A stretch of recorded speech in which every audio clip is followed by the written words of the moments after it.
सुनो, तुम ऐसा करो, ऑटो लो और घर जाओ। मैं तुमसे कल मिलती हूँ। लेकिन तुमने तो कहा था कि तुम मुझे घर ड्रॉप करोगी, तो auto?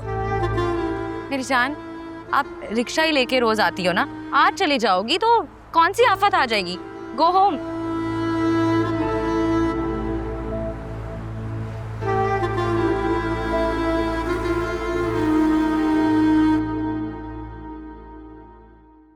It's such a decent colour.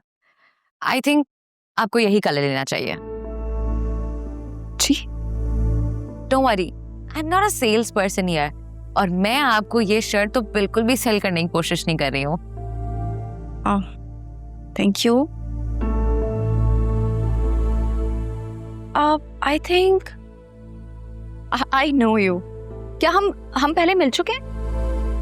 No, हम कभी भी नहीं मिले। एक्चुअली मेरी शक्ल इतनी आम सी है कि हर कोई कहता है कि मैंने आपको कहीं देखा है।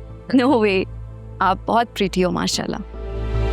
काश मैं जिसको चाहती हूँ कि प्रिटी लगूं, उसको भी मैं प्रिटी लगती होती। आप बहुत कैन आई से, this is your personal matter, but I wish you good luck. Excuse me, आप क्या प्लीज मेरी शर्ट सिलेक्ट करने में हेल्प कर सकती हैं? Actually I am really bad in selections. Could you please help me out? Actually मैं late हो रही हूँ, आप यहाँ किसी से हेल्प ले लीजिए ना। एक्चुअली मेरे हस्बैंड वो मेरे से कभी खुश होते ही नहीं हैं, और शायद इसी बहाने उनकी नाराज़गी मुझसे दूर हो जाए।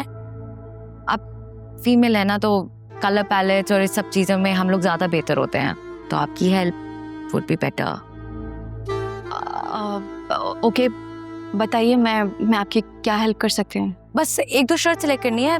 आई am trying to decide the colour palette, but I am a little confused. अच्छा, मुझे ये बताइए कि उन्हें कलर कौन सा पसंद है और उनका कॉलर साइज क्या है? He is tall, 6 feet, slim, and collar size is 15.5. ये तो बिल्कुल मेरे हस्बैंड वाली फिजिक लगती है मुझे। जी, तो फिर आप ऐसा करें, अपने हस्बैंड की शर्ट समझ के ही सिलेक्ट कर लें। Okay.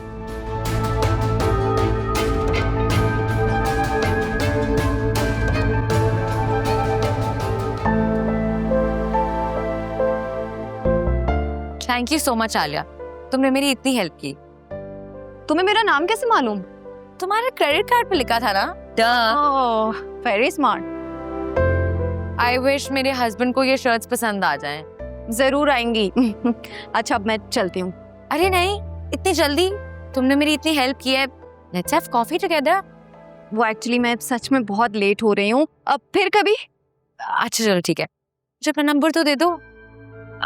Okay okay, thank you, take care, bye bye bye.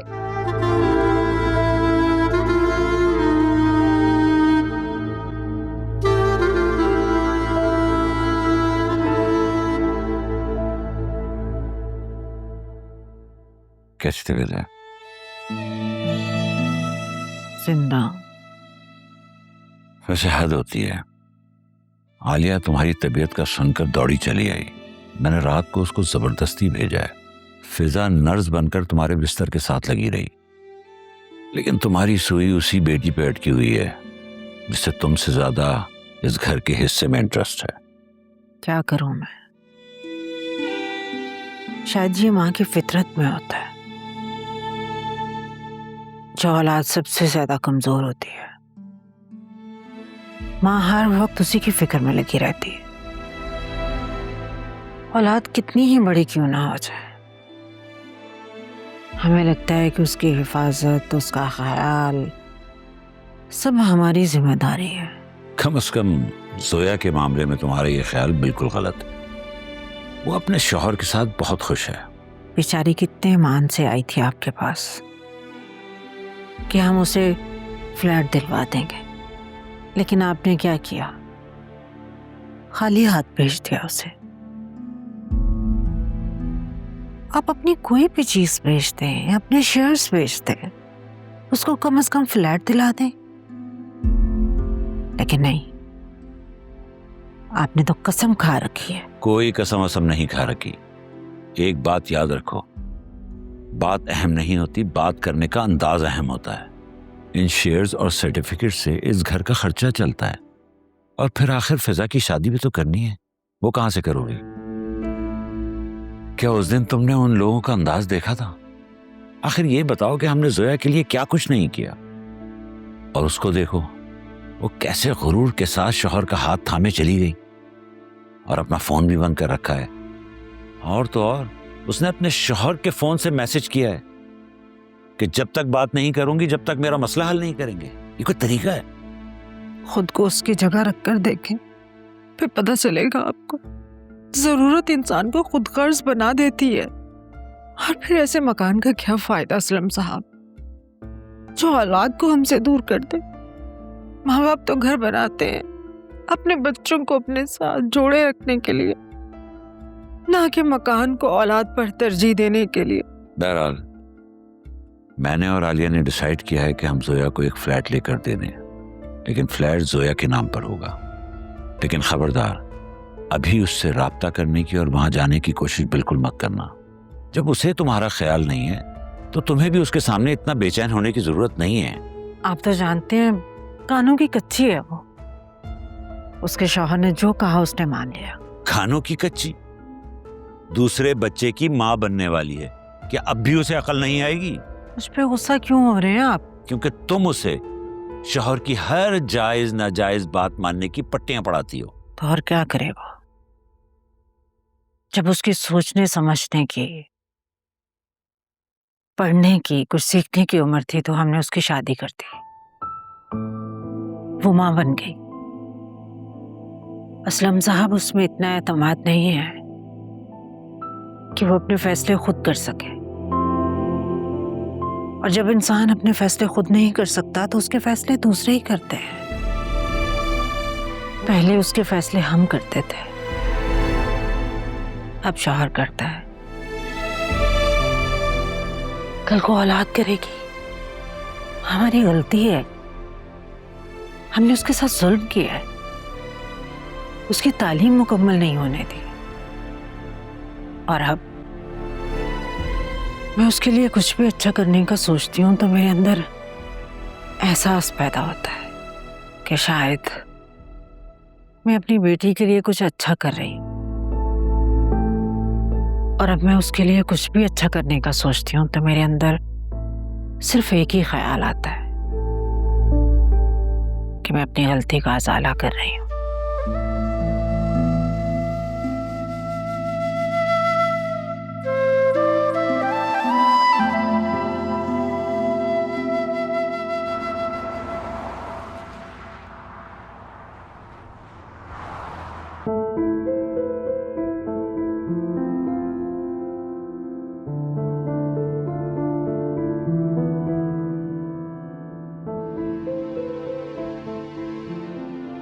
Doctor साहब रिपोर्ट्स कैसी आई हैं? रिपोर्ट्स तो बिल्कुल ठीक आई हैं। जब रिपोर्ट्स ठीक आई हैं तो फिर हमें कोई गुड न्यूज़ क्यों नहीं मिल रही है? देखें, ये तो अल्लाह के हाथ में है, जब अल्लाह का हुक्म होगा तभी होगा।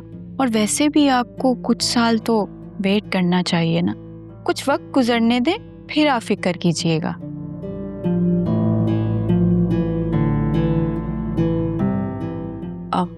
Thank you doctor.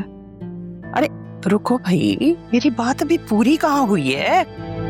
देखिए डॉक्टर साहब, आपने अगर मजीद टेस्ट करवाने हैं तो करवाएं, और दवाएं लिख कर देनी है तो दे दें। बस अल्लाह ताला मेरे वासी को जल्द से जल्द औलाद दे दे।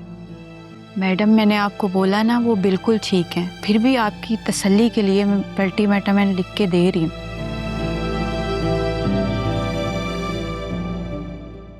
मैडम एक बात बोलूं, अगर आपको बुरा ना लगे तो, आप मुझे अच्छी खासी पढ़ी लिखी लगती हैं और आपकी बहू भी, फिर भी आप ऐसी बातें कर रही हैं।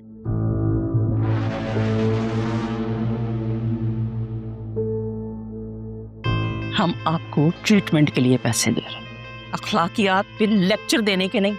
आप वो काम करें जिसमें आपने स्पेशलाइज की है। चलो भाई उठो।